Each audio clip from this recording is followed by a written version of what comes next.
This would be huge for the Bengals. Can Shemar Stewart take that next step and make a difference on Cincinnati's defense? What we can expect out of the former first-round pick. Hello, everyone. Welcome into Bengals Digest. I'm Michael Makin.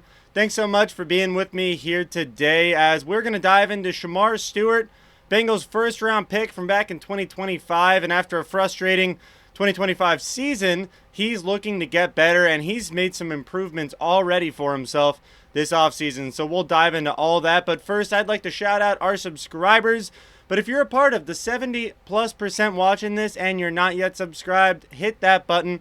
Ring that notification bell. It's completely free to do so, and you can help us reach our goal of getting to 5,000 subscribers, and we've got all that Bengals content coming your way. Now, before we get into Shemar, this video is brought to you by Prize Picks. Prize Picks is America's #1 sports picks app and the best way to get in on the action, and we're going to dive into some picks that I've got for you later on, as well as some promotions. But make sure to download the app using the link in the description and pinned comment and use code DIGEST to sign up today. New users will get $50 instantly in their lineups when playing their first $5, and it helps out the channel a ton. All right, folks, well, let's talk about Shemar Stewart, man.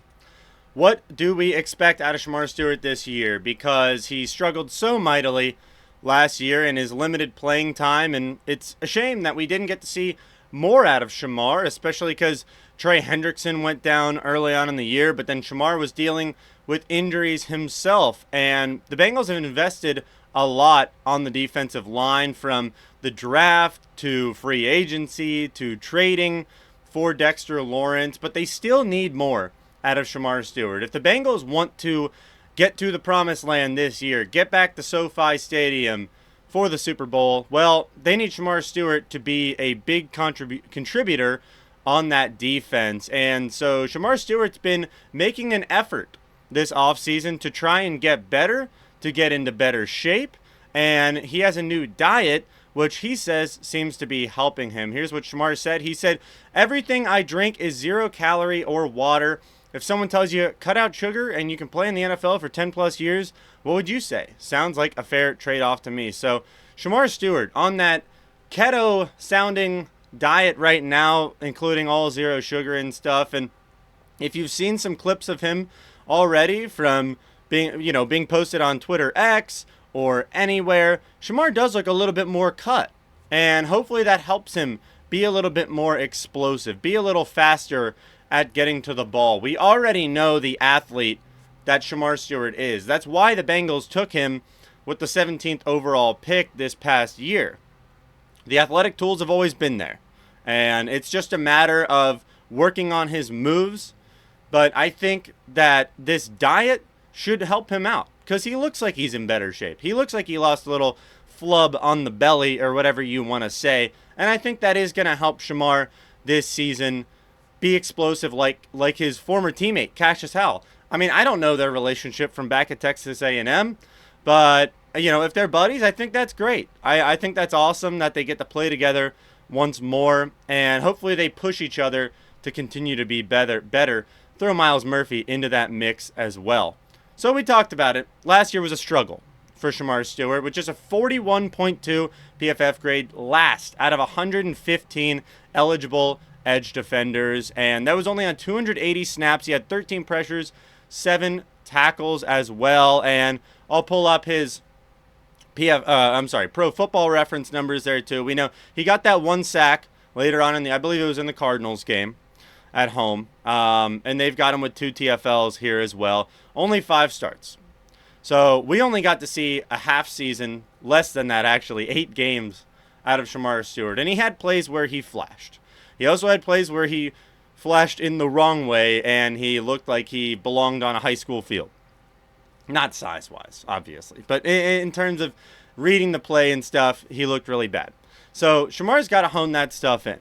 But I think it helps a ton that the Bengals have added so much around him. Here's our depth chart now on the defensive line. And, of course, you've got, Joseph Osai, Trey Hendrickson, and Cam Sample out. And then you brought in Boye Mafe. You brought in Jonathan Allen. You brought in Dexter Lawrence. You brought in Cassius Howell. And then you even add Landon Robinson in the draft. This should, without a doubt, be a very improved defensive line for the Bengals. And I think that's going to help out Shemar a ton. Having other guys who can get to the quarterback, who can create pressure and take a little bit of weight off of his shoulders. Like I said, Cassius Howell and him fighting each other, challenging each other, making each other better. And then you know for a fact he's going to be fighting for playing time with all of these guys, with Myles Murphy. Because the Bengals know that Myles Murphy seems to be taking that turn, taking that corner. They didn't give him his fifth-year option, right? We'll see what happens there in terms of long-term extensions. But the Bengals have high hopes for sure when it comes to Shemar Stewart this year. And it's going to be huge. It's going to be absolutely huge if this defensive line can really get the pressure that the Bengals need on the quarterback and making the stops in the run. But really, I'm talking the quarterback right here. Here's a graphic. I found this on X this morning, and this just goes to show you how hard the Bengals secondary was working last year with the just complete lack of pressure that the Bengals were getting on the quarterback. You see the B all the way over there at the end. The Bengals gave opposing quarterbacks by far the most time to throw out of any team, but the completion percentage allowed was still around league average, which is very impressive considering that the quarterbacks had 3 seconds pretty much to throw the ball every single time. The Bengals have got to get that more towards the middle of the pack. They got to just be a middle of the pack defense. That's all we've really asked for them all year. And if Shemar can be better, if all these guys can be better, it's going to help out the linebackers too. We've talked about this a little bit. But, I don't expect these guys to be world beaters. I don't expect them to be Pro Bowlers this year.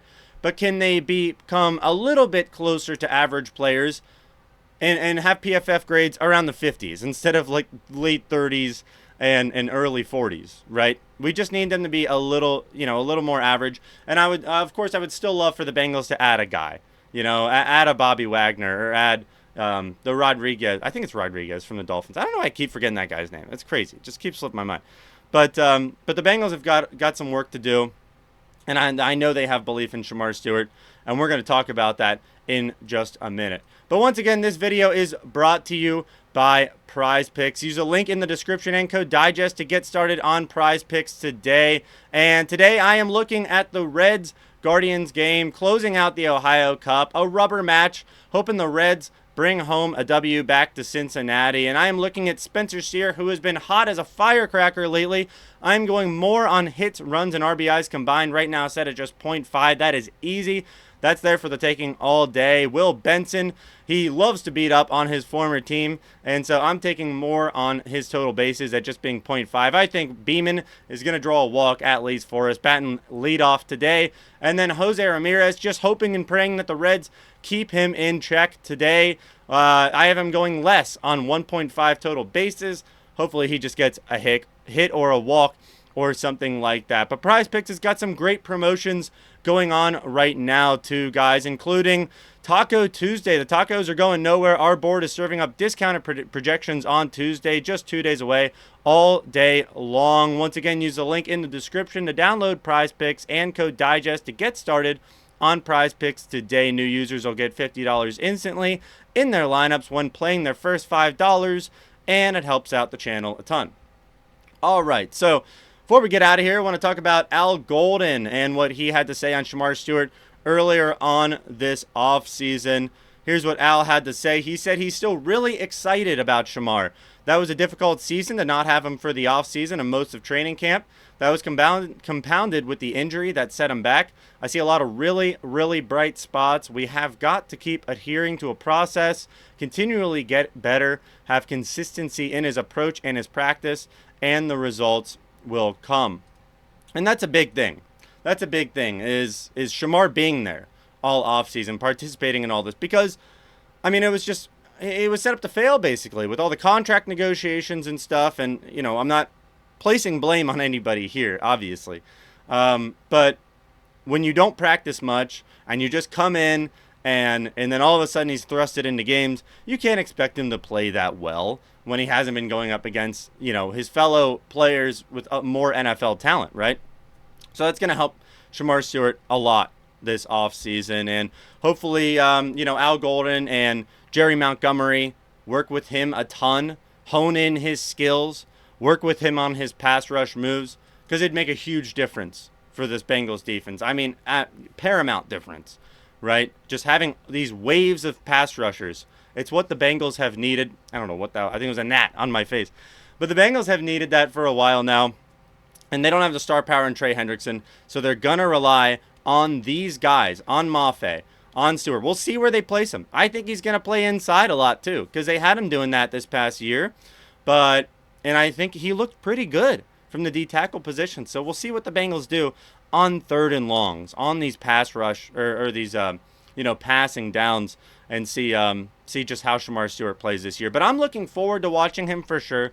Also looking forward to Howell. But I want to know what you guys are thinking, what you're expecting out of Shemar Stewart this year, with his improvements in his diet, with getting a full offseason, normal one under his belt. Do you expect him to have 10+ sacks, a crazy good year, 9-6 range, good, really good, 5-4, kind of middling, or do you think that he's going to struggle to complete sacks, get to the quarterback at a consistent rate? You think he'll have 3 or less sacks this year? Let us know in the comments. As always, guys, like, subscribe, ring the bell, all that good stuff. We have got so much more content coming your way. This has been Michael Makin with Bengals Digest.